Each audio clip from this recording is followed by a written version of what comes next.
Welcome to the Orkney Science Festival Foraging Walk, which has taken place here at Waulkmill and Hobbister. Waulkmill Bay you can see behind me here. The tide's going out just now, so it'll be low tide later this afternoon. It's a fabulous area for wildlife. At low tides you get a variety of waders feeding on the beach here, and then at high tide you can get a nice variety of ducks and things, especially in the winter time. The area behind the beach here is a really large area of saltmarsh, which has a really interesting variety of wildflowers. For today's walk, we're going to look at some of the plants here that are near the bay, and then we're going to follow the road down towards Hobbister Reserve and then up onto the track. This walk forms part of the St Magnus Way, and we'll join the circular coastal route that goes around the reserve and come back up to the moorland and back to the car park here, looking at a variety of plants and other wildlife along the way. The first plant we're going to be looking at today is Rose Bay Willow herb. It's this tall one here with the deep pink flowers. Very bright and very colourful at this time of year. You can find it in quite a lot of areas at this time of year, and very popular with the bees.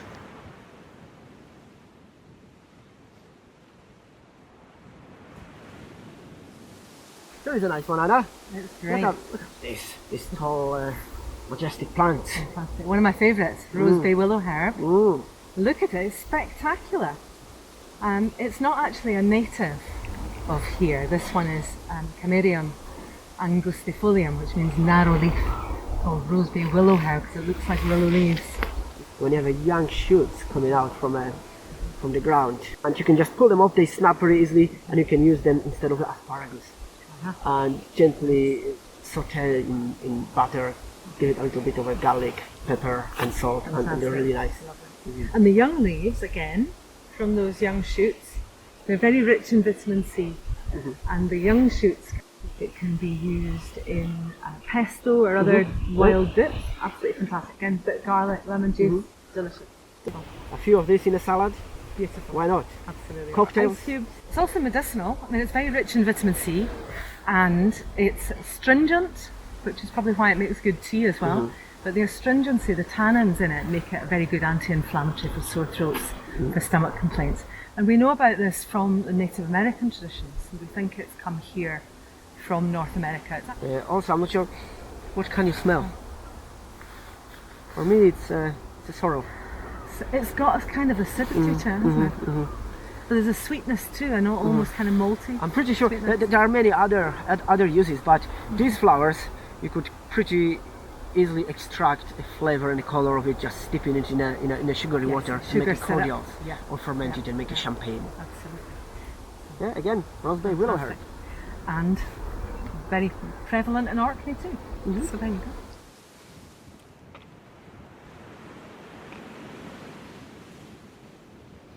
Here we have the Rosa rugosa. So here we can see quite a nice variety of flowers and buds and hips starting to form. You get the pink flowers, you get some white varieties as well. I've got white ones in my garden. So there's some buds coming here. And then we have like this where the flowers just passed and the hips are just starting to form. And then the hips coming here. And once the hips are ripe, they go this lovely deep red colour. I don't know a lot about the different ways you can use Rosa rugosa, but you just have quite a light rosy flavour when you eat them.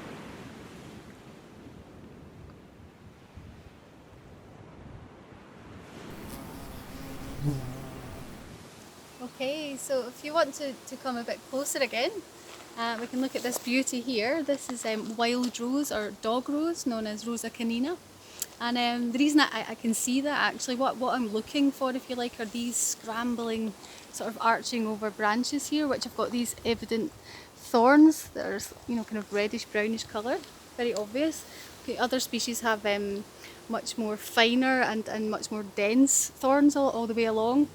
And also the leaves themselves as well have these serrated edges, you see, and also the opposite leaflets on there as well. And at the minute, very obvious fruits. So maybe if you come over, obviously there's thorns on there as well, as you can see. These little fruits are the rose hips, they're called. They're unripe at the minute. They will turn red later on in the year. But these are where the flowers were actually. And that's the base. And the fruit then is just behind the flower and it's smooth. So in other rose species, they can have little hairs on there as well. So that's our dog rose ID. And maybe we should think a little bit about roses in general there, imagining the flowers. And certainly they're known worldwide, aren't they? And associated oftentimes with love and, you know, sweet smells. And actually, what's interesting scientifically is that there's been, you know, that smell actually encompasses a pheromone that is reflected in nature. So for example, it's in elephants' must, that when they're in season to attract a mate, and bees also use it as well. So interesting to think, are we attracted to the sweet smell, or is there something a bit deeper there as well? So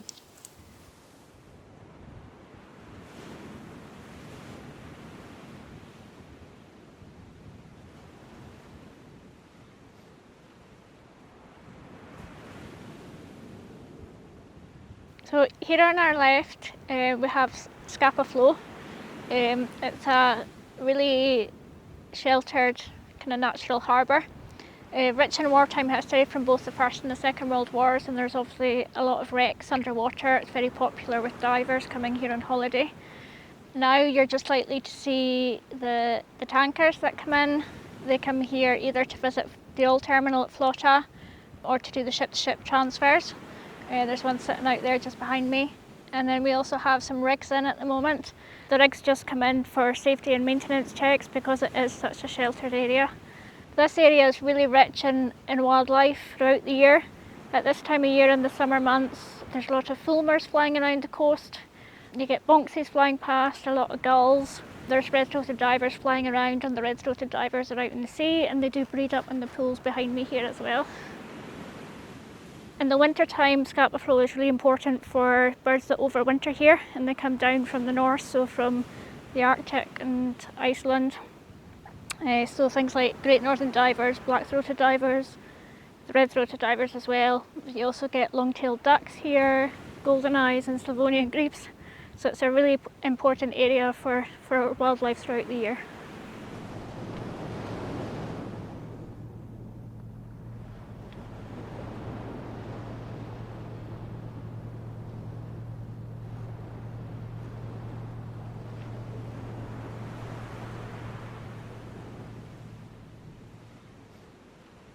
This is Redwater Plantain.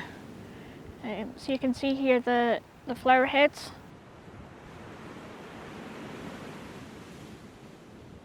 And then the leaves themselves, the undersides have the ribs on them. Children in Orkney and probably other parts of Scotland as well used to play at soldiers with the heads of these. It used to be a fun game to play when you were younger.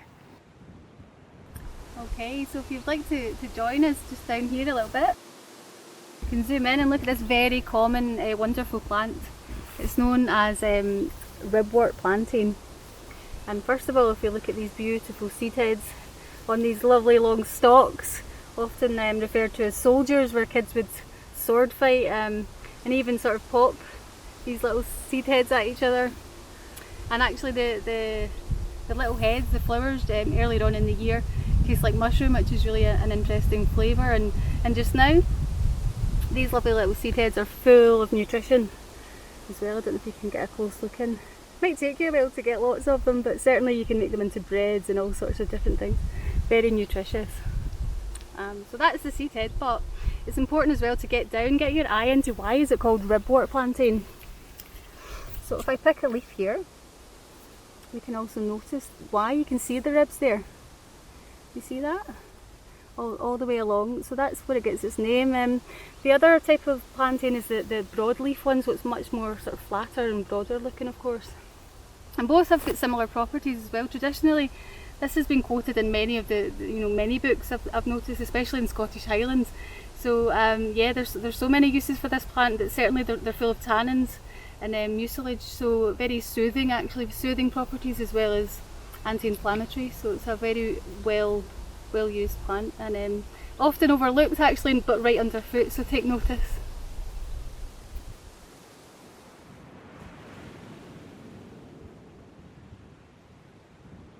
We have some lovely wildflowers here. This yellow one here is Goldenrod. So it's a beautiful yellow flower you get this time of year. This one here has just got lots of buds in it, so it's just about to come into flower. The smaller yellow flower down here is Tormental, so it likes this kind of heathy environment too.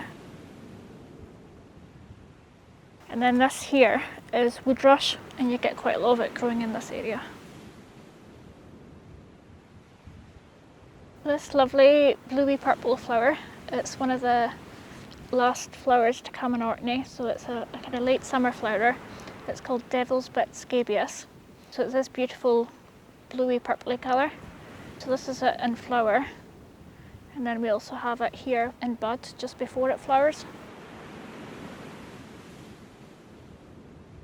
Hobbister is an RSPB reserve. The land itself is owned by the Edrington Group, who produce whisky. The area that you can see behind me, where you can see some of the machinery and the green shed, the area behind that is where they do the peat cutting for the Highland Park whisky.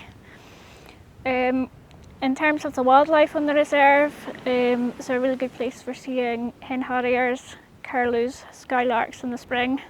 Quite a number of stonecharts breed here as well, and of course the red-throated divers. It's mainly moorland, and then you have the path, coastal path going along Scapa Flow.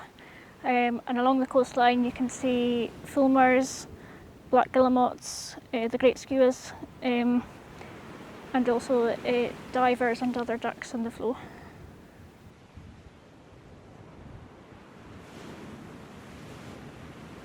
Here we have two different types of heather.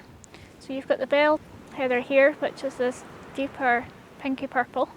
You normally see the hills of Scotland just covered in this lovely deep pink purpley colour at this time of year in August. And then behind it here we have the ling heather, which is slightly paler. We also have it here, which is a more lilac colour. But the combination of the two together just creates this fantastic mass of purple at this time of year. So here we have Kuluna Bulgaris, also known as ling heather, a very prevalent plant in and around Orkney. The habitat you'll find it in is usually sort of moors and heathland, in amongst other species such as crowberry, bell heather as well, cross-leaved heath, those type of species. And amazingly, traditionally it's been used for all sorts of different things, from feeding fodder to laying road foundations, to making springy mattresses apparently, bedding, as well as ropes, also as a natural dye and medicinal tea. It's very relaxing to drink as a tea, so yeah, it's a beautiful one.